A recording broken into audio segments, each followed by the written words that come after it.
Eu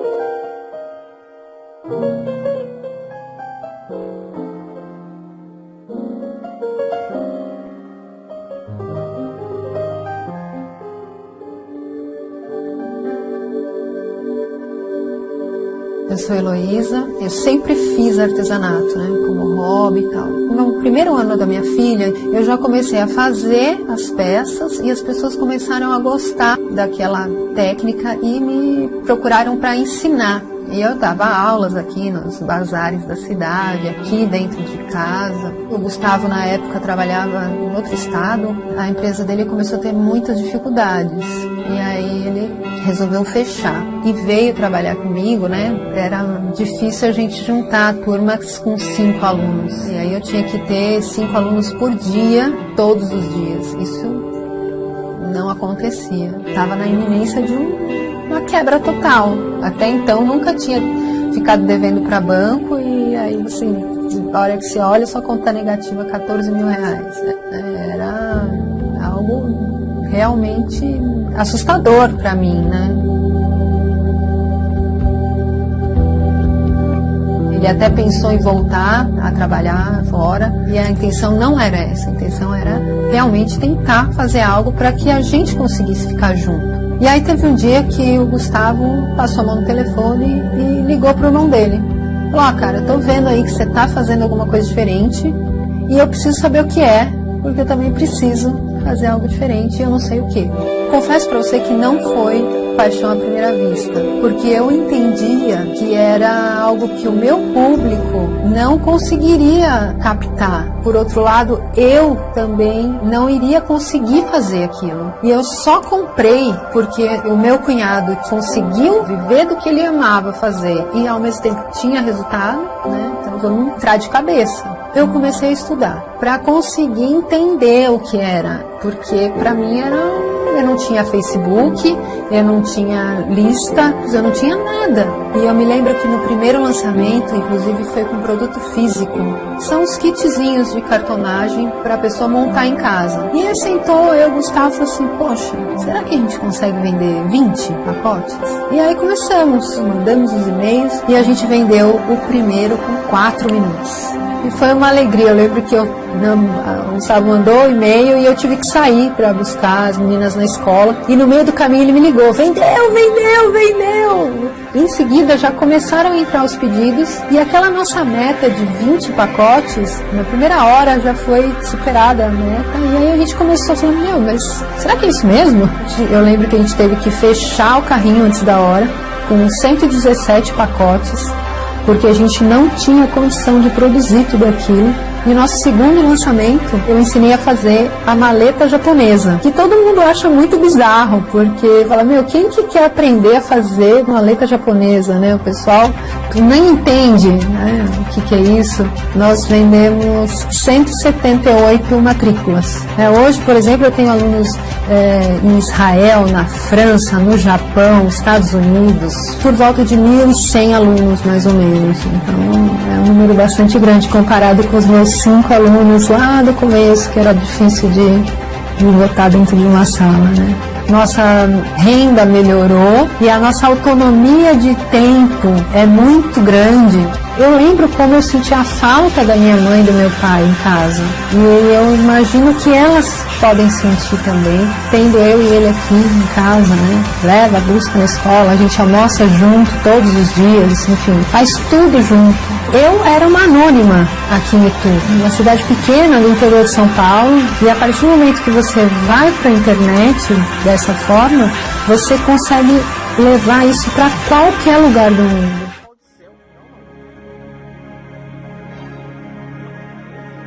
Eu sou Márcio Seixas, locutor, narrador, dublador. Eu vim para o Rio de Janeiro em novembro de 1973, atrás de uma promessa de emprego que não se cumpriu. Passei por uma situação que eu não desejo para o meu pior inimigo. E lá um dia, por puro acaso, num anúncio de jornal, eu vi que o Herbert Richards estava oferecendo oportunidade para quem tinha boa leitura em voz alta. Em fevereiro de 74, eu já estava trabalhando. Logo passei a fazer os filmes do Clint Eastwood, Dirty Harry. Em seguida vieram os filmes do James Bond. Aí eu passei a fazer Bond. Meu nome é Bond. Eu adorei. Fiz 16 filmes. E veio Disneylândia. E eu ia feliz da vida para Everett Richard para fazer assim. Numa distribuição Walt Disney Pictures, Disneylândia, um mundo maravilhoso de cores. Versão brasileira, Herbert Richards.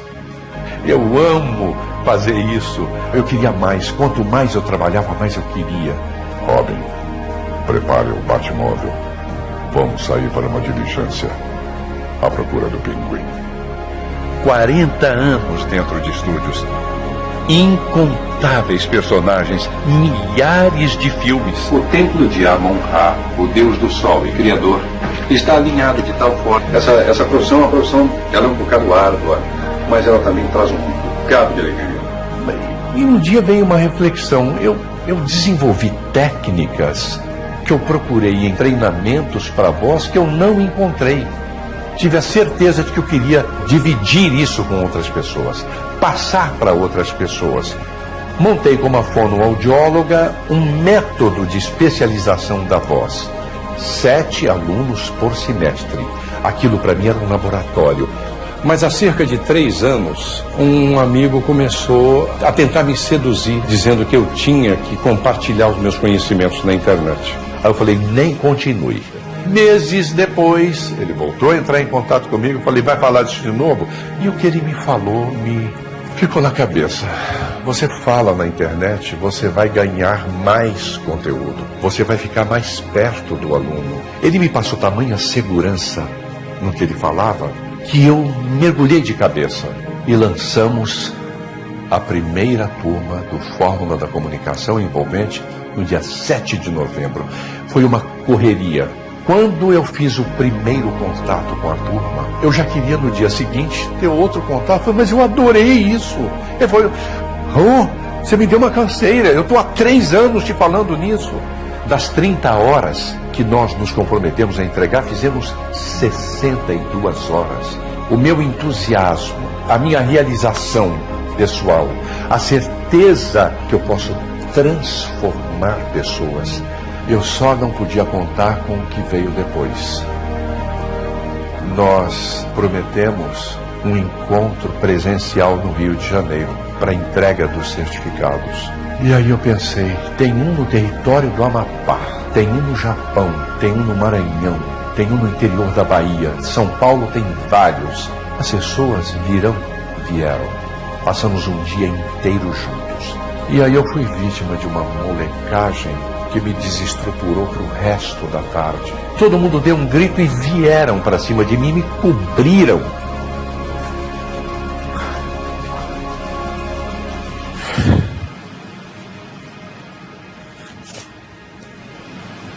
Aquelas pessoas todas olhando para mim, todos querendo me tocar, me abraçar. Um dos momentos mais bonitos que eu já vivi na minha vida foi a coroação de todas as dificuldades que eu já passei. Aquele dublador que passou a vida inteira numa sala escura, 3 metros por 4, do teto um facho de luz em cima de um script, a vida inteira, sem janelas. À noite, numa rádio, só eu e o microfone, anônimo. E da noite para o dia, eu fui para a internet e tinha um sol me esperando. E parece que tem 1000 holofotes em cima de mim. Centenas de pessoas, milhares de pessoas, dizendo que coisa, descobri você, o dono da voz, conheço a sua voz, agora estou conhecendo você. Como isso me emociona até hoje.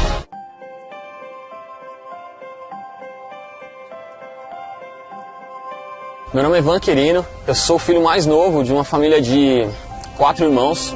Meu pai é um metalúrgico aposentado, minha mãe é dona de casa. E a gente nunca teve muito luxo, assim, graças a Deus a gente nunca passou fome e tal. Mas sempre estudei em escola pública e meu sonho, desde pequeno, eu sempre gostei de desenhar. Eu lutei muito para conseguir isso. Eu tive muitos problemas no começo, porque meus pais, né, achavam que não ia rolar, que desenho não dá dinheiro, aquela história toda. E aí com 18 anos mais ou menos eu consegui meu primeiro trabalho com desenho, comecei a trabalhar com desenho, e em 2002, eu já devia ter uns 20, eu dei minha primeira aula. E naquele dia que eu dei minha primeira aula, foi o dia que eu descobri o que eu vim fazer na Terra, assim. E aí, pelos 10 anos seguintes, eu batalhei, eu fiz tudo para ter a minha própria escola. Era meu sonho ter uma escola de desenho. E em 2012, eu consegui realizar o sonho de levantar uma escola mesmo. Tem uma coisa que eu lembro como se fosse ontem, assim, que eu acordava tipo 5h30 da manhã, 6 horas, para entregar panfleto da porta das escolas, né? E eu lembro de uma menina que pegou um panfleto na minha mão, na minha frente. Ela pegou o panfleto, amassou e falou assim: eu odeio desenhar. E jogou no meu pé o panfleto. E aí, cara, naquele dia eu já parei de entregar, fui pra casa. E minha esposa perguntou: e aí, como é que foi hoje? Eu falei: foi bacana, foi beleza, acho que vai rolar mais alunos e tal. E quando ela saiu de perto, eu chorei, velho. Chorei, cara, como eu nunca tinha chorado na minha vida. Porque aquela hora eu vi o desespero que me deu, sacou? 8 alunos eu tinha conseguido com 6 meses e eu não tava conseguindo pagar conta. Não tava pagando nem aluguel os 8 alunos. E aí eu tive que fechar a escola, tive que entregar tudo. E muito mais do que a dívida que ficou, que foi gigantesca, a dívida de grana, foi o lance de ter meu sonho indo por água abaixo, né, cara? Tudo que eu sonhei por 10 anos, tinha acabado tudo. E ali foi um dos períodos mais difíceis da minha vida, assim, porque eu não tinha pra onde sair. Eu tinha tirado minha esposa da casa dela, porque namorava, tudo bem, ela morava lá com os pais, mas eu tive que tirar ela da casa dela pra casar comigo, e eu não ia ter condição de dar a mesma vida pra ela que os pais davam, né? E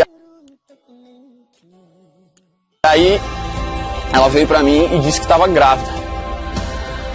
Foi bem nesse período, assim, bem quando a gente tava no olho do furacão, cara. E no chá de bebê da minha filha, eu tava desesperado, assim, eu via a barriga da minha esposa crescendo e não sabia como é que eu ia pagar aquelas dívidas, como é que eu ia dar um futuro pra minha filha, como é que a gente ia fazer o parto, por exemplo, porque não tinha grana pra isso.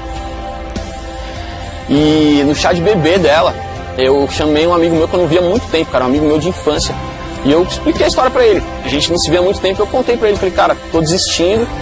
E eu tava indo já procurar emprego pra poder, não ter alguma coisa de errado nisso, mas eu ia ter que dar um futuro pra ela, só que eu ia ter que pagar o preço. Provavelmente eu ia ter que sair pra trabalhar com ela dormindo e voltar com ela dormindo. Então eu ia correr o risco de não ver minha filha crescer. E eu expliquei isso pra ele, e ele falou: cara, eu fiz um curso aí e eu conheci um cara que pode te ajudar.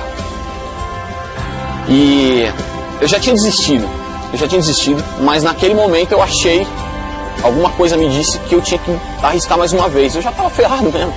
Eu fui pra cima, cara, eu coloquei todo o limite do cartão de crédito que eu tinha, porque eu não tinha dinheiro pra pagar, e eu coloquei o limite do cartão. E eu lembro que eu estudei, cara, larguei tudo pra estudar. Foi bem no comecinho que a minha filha nasceu, então ela ficava acordada de madrugada e eu ficava com ela no colo de madrugada estudando. Enquanto ela estava lá, eu ficava estudando fórmula. Fiz tudo que eu tinha que fazer, apliquei do jeitinho que tinha que ser feito, com um curso de desenho. E quando a fatura do cartão chegou, eu tinha ganhado o dobro da fatura. Eu não tinha conseguido pagar dívida nenhuma, era só a fatura do cartão. Mas, cara, eu tinha descoberto a fórmula, não para ficar rico, nada disso, cara. Eu tinha descoberto a fórmula para ficar com a minha filha, para ter uma vida boa com ela e continuar fazendo o que eu gosto de fazer, que é desenhar, né? Que é ter a minha escola. E 3 meses depois eu já tinha estudado melhor, eu já estava mais tranquilo. E 3 meses depois eu fiz meu lançamento mesmo. Aí sim, aplicando direitinho, sem desespero. Proporcional a fatura do cartão, eu tinha faturado 40 vezes mais que a fatura do cartão de crédito. Pouco menos de um ano eu paguei todas as dívidas. Aqueles 8 alunos que eu camelava para ter viraram mais de 700 agora. Eu olhei pra minha filha ali no berço, né? Tava com ela no colo e tal. E eu falei: cara, agora eu vou conseguir. Eu vou conseguir ficar com ela, vou conseguir brincar com ela.